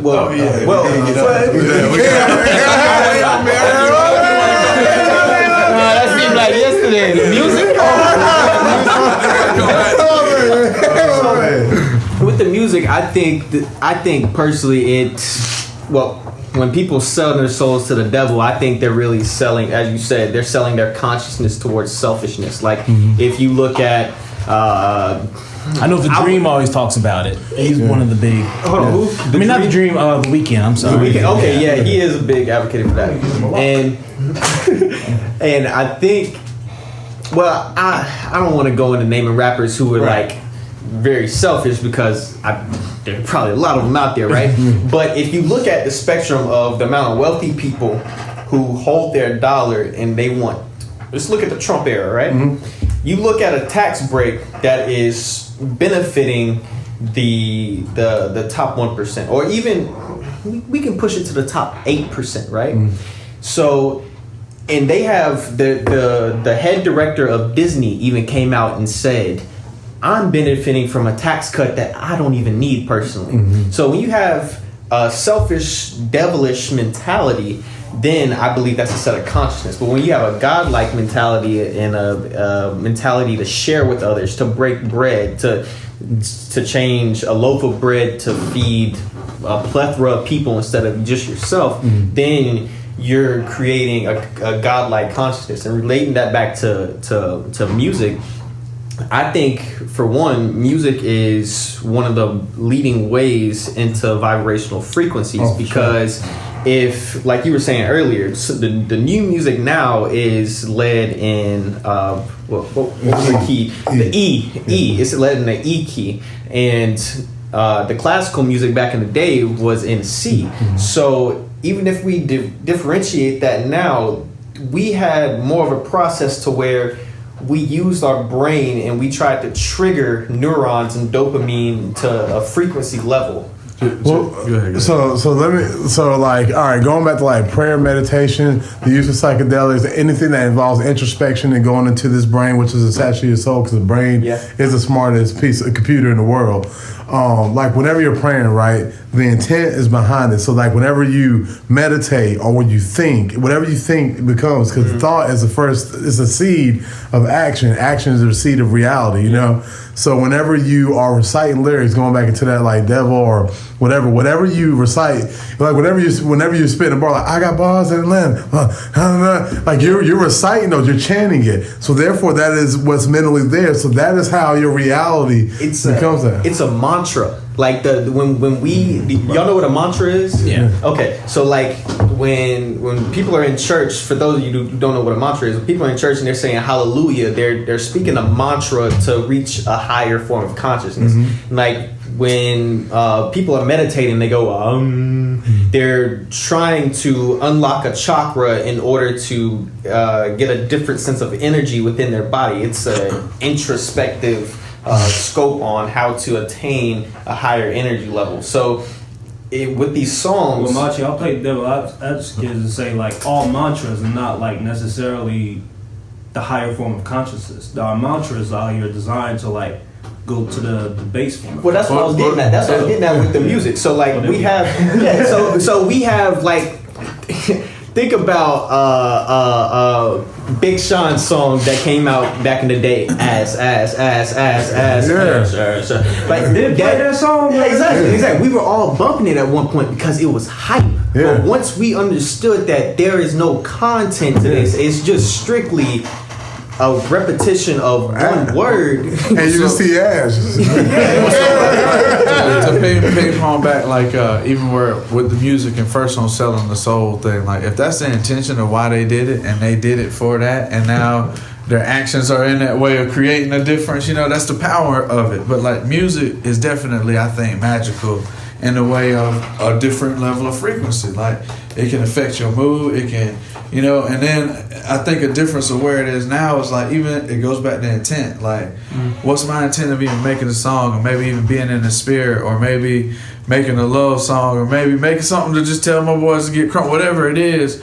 Versus sometimes the intentions now have been changed. I'm gonna do something to get that bread, to show the limelight of what I've been influenced to think it is. And now because that I've signed this to do whatever it is, because I'm really just doing it for the bread action. I don't have the understanding that this is being put out to create an influence of something different, to unconnect you from the true power of who you are some more, so I can oversaturate you with some more murky water to dim your light, so that you know, so that it's almost like a pyramid scheme. It is crazy how life is in balance, man. Like there's light and dark, and it's all of our individual power to create what side of the line do you want to live on, you know? And really that's what it is, man. Like every person got their choice of how they want to interpret information and use their ability And then it's creating a vision of, do you want to be on the light side of the house or the dark? And even if you want to, I guess would be my last thing,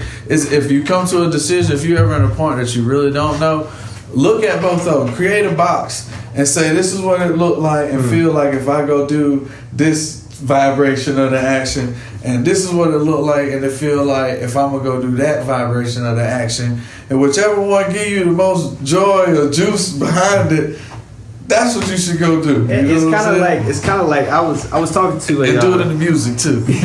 A sports psychologist, and one thing that he was telling me, he was like, whenever I was going through struggles I had, he was saying, well, Machi, this is what you need to do. You need to write out what it is you want to do, and write out the benefit of it and the consequence of it.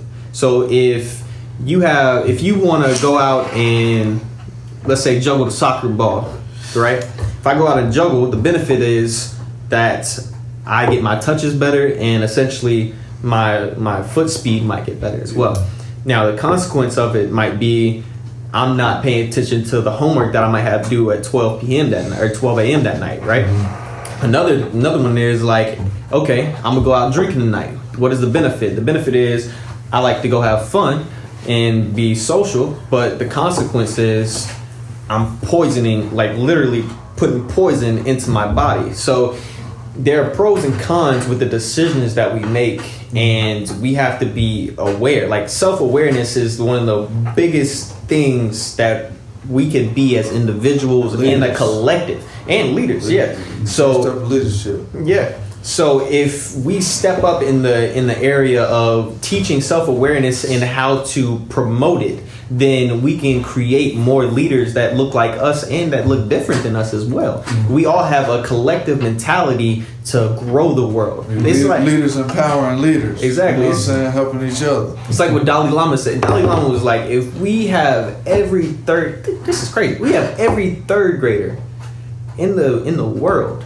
practice meditation. By the time they are grown, we'll probably end wars. We'll probably come to a unity across the globe, and people will sit here and they'll listen to that and they'll be like, man, that's BS. That's BS. But will they take the time to do it? Somebody will call something BS till they're blue in the face, but until they take the time to actually indulge themselves into it to see if it has a benefit or if it has a consequence to it, then they should not have the right to voice an opinion on that. And that's just my objective preference. You know what I mean? But getting back into, are we drifting away from content when it comes to the music? I think today we are drifting away from content. I think it's coming back into spectrum a little more because of lyricism. Well, it's crazy because you almost got to define content there, because because content and our perception may be of what the vibration or what information or what's being said, to some content to the ears of the consumer. It's just whatever they bow their head or whatever's on TV or whatever they flash.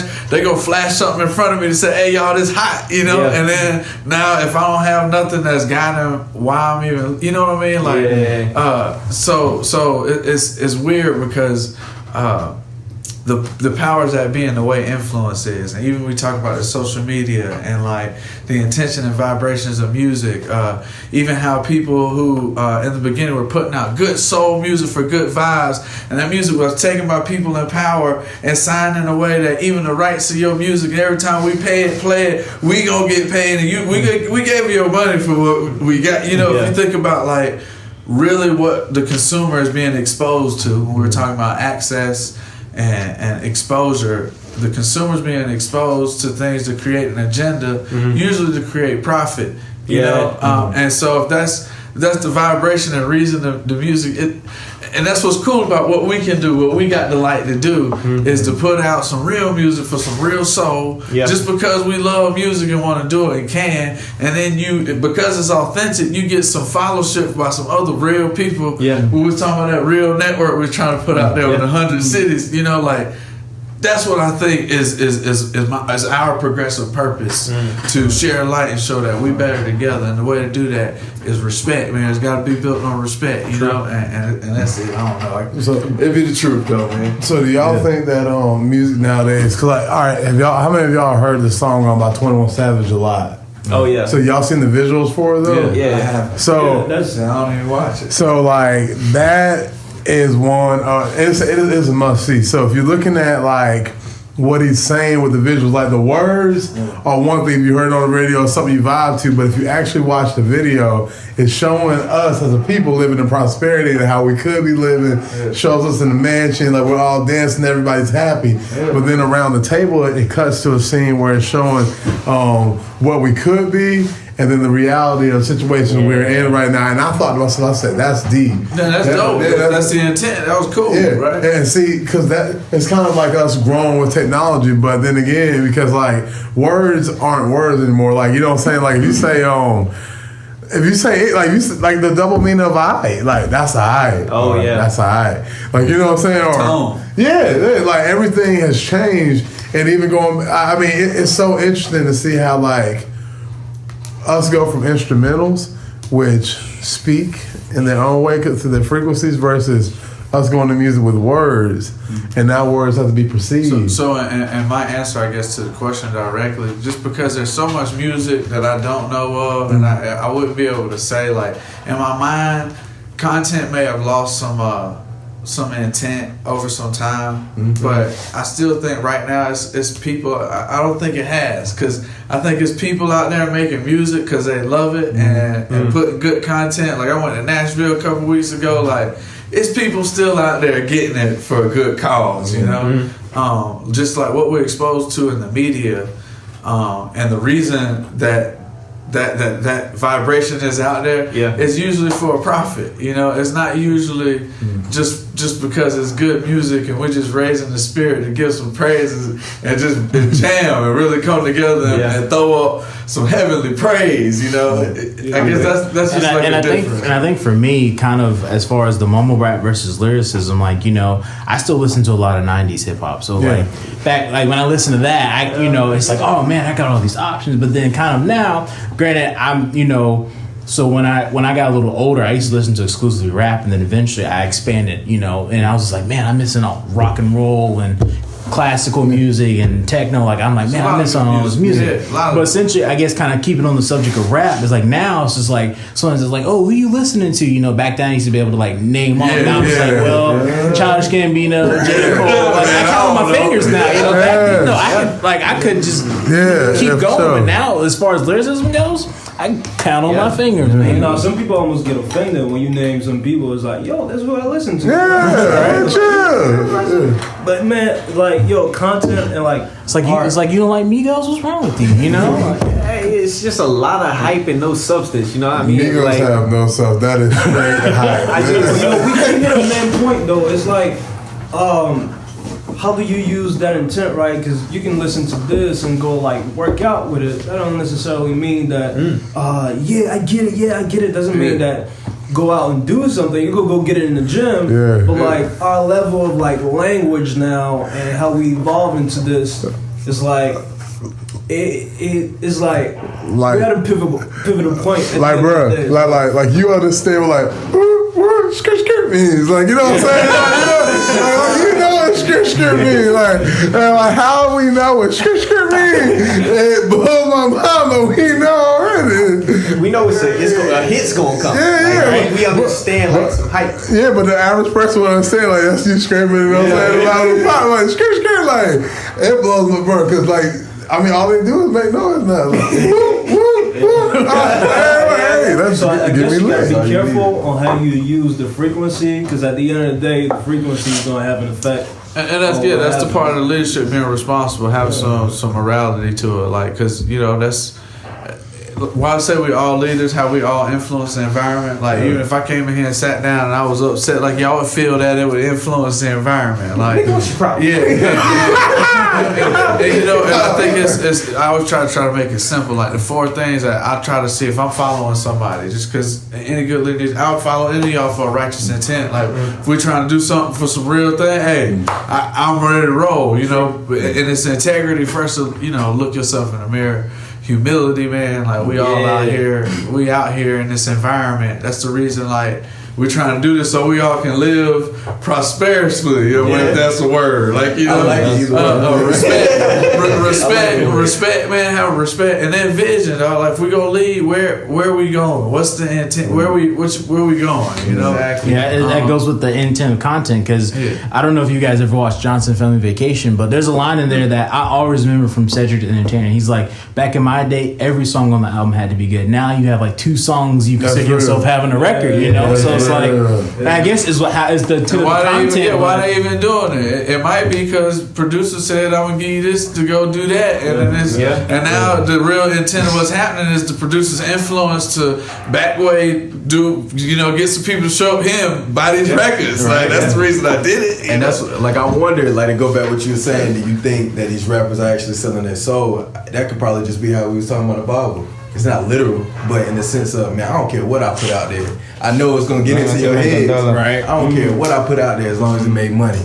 So essentially, that's a different vibration. It's not for me to say nothing's bad or good, because I think that's a very bad. Somebody could do something that any one of us could see bad, and their intention may be something like, but it's just it is a high or low frequency, or up or down. It's light or dark. It's not me telling you to do it. That's just my life. It is gonna create a difference of influence versus me coming in and slamming the door and be like, "What's up?" Or just feeling like good day. It come with a different vibe. I feel that. So to cap it off, I think creativity does affect your light body, your spirit body, and ultimately it does lead us into the self-awareness, the leadership, the intent, and it rounds about through communication, through how we socially interact with one another interpersonally, and being able to have an intrapersonal connection with yourself first will lead to a prosperous interpersonal communication with society as a whole. So just to add, man, this might be my last one, because I think this is very powerful. Like talking about the difference, because this is we wouldn't be able to recreate this not doing this. Interpersonal communication. Even though we can still communicate and it still can create different influences in all different forms, I don't think there's any way to recreate true interpersonal communication. I think like even a takeaway, it's important to do that, because on the reactions of that dark vibration we talk about create separation, and then they come with all of those vibes, and like if we want to be together, keep moving forward, make sure that you do interact with somebody else interpersonally, because that's the only way we can progress, is to interact with a different environment or a different person, because then you have to, like how you saying, your creativity is always kind of on go, the same, we always are interacting with the environment, so the only way to progress is to interact with some different environment or a different person culture, and you progress. I actually want to ask a question about it though. So let's say you're on the light, and then maybe your friends might be on the dark. Should I only surround myself with other people of light, or as a light person, can I bring balance to those people who might be on the dark side of things? So I got something for that. Go ahead and I'll answer. So when it comes to your aura, right? If you have a lot of negativity around, let's put it into a college student's perspective, right? It's a Thursday night, and I know I got a test tomorrow at 9 a.m. I go in at 9 a.m. and I have a test. So do I go out with my friends who are saying, "Hey, yo, Machi, we got cocaine, we got weed, we got alcohol. You trying to party with us tonight?" I'm like, y'all crazy as hell. First of all, cocaine crazy as hell. Yeah. Second of all, I don't feel like drinking, and I got a test tomorrow. I can chill out for right now, but you can catch me on the weekend. But for right now, I gotta stay focused in order to get my objective done. Like, if you have multiple parties continuously trying to degrade your vision and what goal you have set for yourself, then essentially you won't progress, and it's yourself holding you back. But if you stand up to that and you say, if you're actually, because that could be the changing moment in it all, by you saying, nah, man, I'm gonna stay home and study tonight. Like, they're like, damn, man. And that is being the light. Yeah. Well, and at the same time, so like, all right, I ain't mean to jump in. You good? Like, because being the light to me, like how you said, I'm relating it back to his question too, and it was related to what you said. How you kind of asked, dealing with somebody who you were quote unquote saying is in the dark, if you will. I think the light is, so if my intent of going there is to show love, then it will be. Now where sometimes there's misinterpretations and miscommunications, and sometimes intents can be interpreted different from someone who may be depressed or whatever vibe that you would call in the dark. Us being the light have to have the understanding and tolerance to first, be able to interact with that in a progressive way. Light and dark don't really mix, but if it does, if you will, me even being there is love. Even the same way him choosing not to be in an environment that's not conducive to his belief, if he says it with respect and hey man, I appreciate the invite, but I'm good. To me, that's the same way as being the light, because eventually this person might say, well, why he stay home? Well, let me go rock with him today. You know, so it's a large subject to be able to respond directly. Okay. But I think the best way to do it is to treat others as you want to be treated. As long as your actions are in a way of how would I feel or what would I think, and that, like, not to say you have to think about that, but treat others with love. That's the way to be in the light, and even take somebody in the dark and not judge them, and still be able to stand on your integrity of, no, I don't want to surround myself in this type of darkness because of the dark it can bring me in. If I get in that car, what my night might be, and it's not in the direction of my vision. That's not. I still think that's being the light. Is I hope that answers the question. And another thing is, even when there is darkness, there's light. Like, our pupils cannot see them in a physical standpoint, but there is a light still being emitted even when these lights go out. Yeah. Like, that's just physics. Like, physics has proved to us that if we're in a dark room, we might not visually be able to see light, but there's still an entity, there's still a frequency, a radiation of that light frequency still out there. So, because we are. Yeah. I am. Dude, it's like really powerful, right? Because like dealing with like light and stuff like that, I've had moments, right? Just going through like the dream realm and coming back from it and being like aware and stuff like that. There's like, because now I have knowledge on what exactly it sound when you're dealing with some of these things. So that sound that hit me pitch right there showed me that I was coming out of that light spectrum. So it communicated that. And that light also is like, I wouldn't necessarily use the word light, but like most of the things we're like doing here, if it operates within a certain frequency, like the golden mean ratio per se, it's like that's almost like the vitamin for everything, sort of. So if you already operating within that spectrum, you're already it. That's and most of the things you do that reflect on your life that has some sort of like golden mean ratio aspect to it, you're already on the go. So it's not necessarily that if you listen to some 21 Savage a lot, you're already within that golden mean aspect. It's not, you're gonna know what to do with that. You're not gonna debase your already frequency that your aura that you're emitting already. Because I'm looking at aura building. There's some notes that I put down from listening to this like mentor of mine. His name is Dan Winter. He's I send you a couple of links from Dan Winter. He's the electrical engineer, and they have came out with equations that Einstein and Tesla's like couldn't solve because they didn't have certain knowledge. So they came out with these this is 2018, I wrote this in 2018, 2019. They already like telling you that the golden mean ratio and meditating and all that. That's like practicing golden. Not practicing. Exactly. It's like embodying golden mean ratio. 1, 2, 5. Just keep it right now.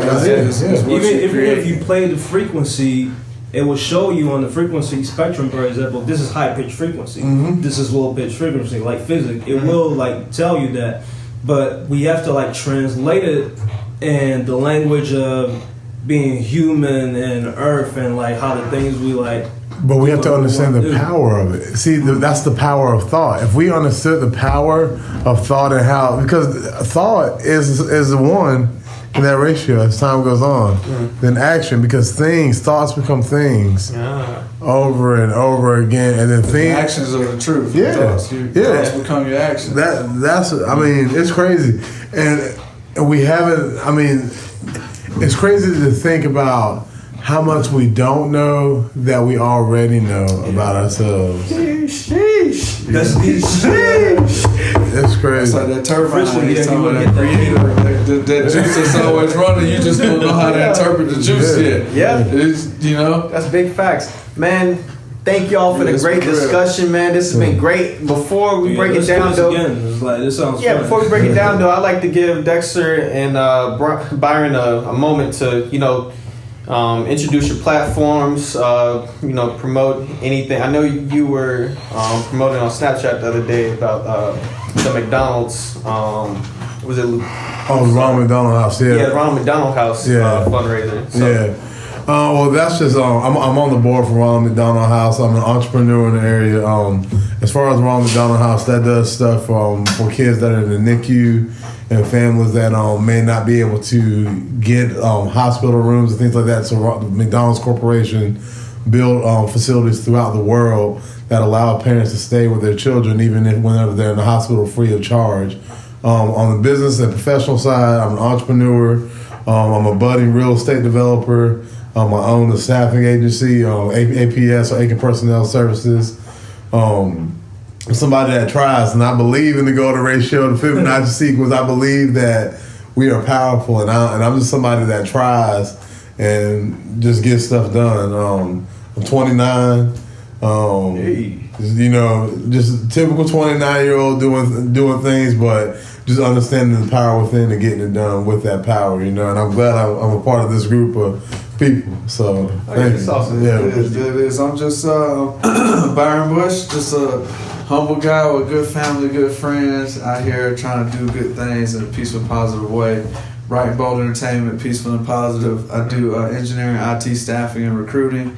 Nationwide 8A, woman-owned small business. And other than that, man, I'm going to drop this one right here, man. This is the next big thing outside of ETS. We're putting 100 cities globally, man. Okay. And it's the BNB network, man. It's just a network of good people and good business who help each other, dog. Because I believe we're better together. When you at your best, everything around you is better. And it's built on respect, man. Just respect. The belief that us working together is really the bond to this is the belief that us working together is better than me by myself. And what hold it together is respect. Because we can even disagree on something. But when we walk out of the door, I ain't coming after you. I got nothing but love and respect for you. Exactly. And that's all it is. So then we're going with Be Well, Be Now, because what we do is business, wealth, leadership, development, and we're doing it through business, entertainment, networking, opportunities, and wealth, baby. There you go, Joe. Man, I like the flow, man. I see some spiritual I got superpower. Thank you, Byron and Dexter, for being on the show, and Chad as well. Brian, Dave, Martin for recording, and Troy. We'll see y'all on the next episode. Peace and love. Yeah, that's dope. Good discussion. That was juice going on in the air right there. Appreciate that, bro.